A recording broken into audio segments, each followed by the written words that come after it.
What up, everybody? I'm Dylan. I'm Carly. I'm Elise. And I'm Maria. And we are NRC 100, Section 1, Team 17, but you can call us the Purple Jellies. The Environmental Leadership Project is all about aiding in a current environmental project, but it's also about giving back to the community in which you work. With that in mind, as our team discussed potential projects, we decided to focus on a project that not only aids in a current conservation effort, but also directly influences the community we would be working in. That's when we learned of the Nelson Homestead. We worked hard raking leaves, splitting firewood, and planting next season's crops, directly affecting the community and creating a better connection with them and a foundation for more conscious living. The heart of the Northeast, surrounded by the quiet embrace of nature, lies the Nelson Homestead, a place where values of peace, sustainability, and community have flourished for over half a century. At the center of the legacies are Wally and Juanita Nelson, two extraordinary individuals whose lives were driven by the philosophy of you just don't gotta and a nonviolence in daily living, but their story, like the land they cultivated, runs deeper than just words. Wally and Juanita Nelson, both born in the early 1920s, came from humble beginnings. Together they formed a partnership rooted in shared values. In the 1960s, disillusioned by the violence and moral contradictions of the Vietnam War, the Nelsons became staunch war tax resistors. Rather than contributing to a system they saw as perpetrating harm, they chose instead to live in a way that aligned with their belief in peace. We would like to acknowledge the native tribes upon whose land the Nelson Homestead was founded. The unceded territories of the Pocumtuck, Wabanaki, and Nipmuc tribes all make up modern-day Deerfield, the location of the Nelson Homestead.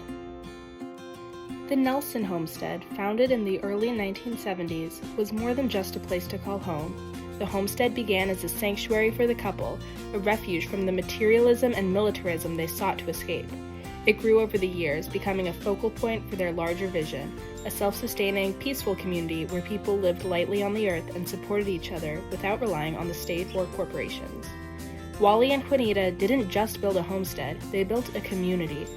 Everywhere they went, community coalesced around them. Wally's oft-repeated phrase, "just don't gotta," encapsulated their approach to life. For Wally, this was about freedom. It was a rejection of the idea that people had to live in a certain way. Juanita's philosophy was similarly grounded in peace.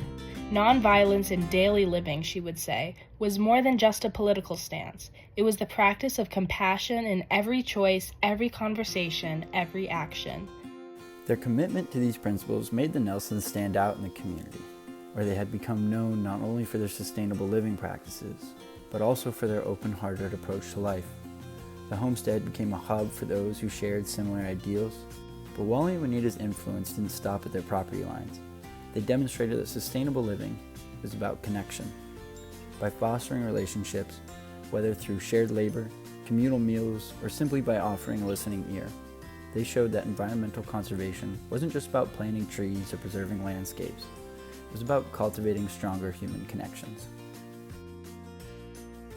And they were like our inspiration.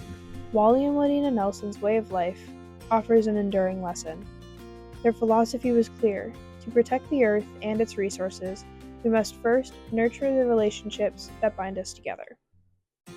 Their lives were a call to action for anyone seeking to live more consciously, more sustainably, and more peacefully. The Nelson Homestead remains a symbol of what it means to live intentionally, a reminder that each small, conscious choice we make can ripple out to create a more connected and compassionate world. The message that I hope to pass on to younger folks today, that you too can live a more authentic life if you want to. It's not risk-free, but it's rewarding in so many ways.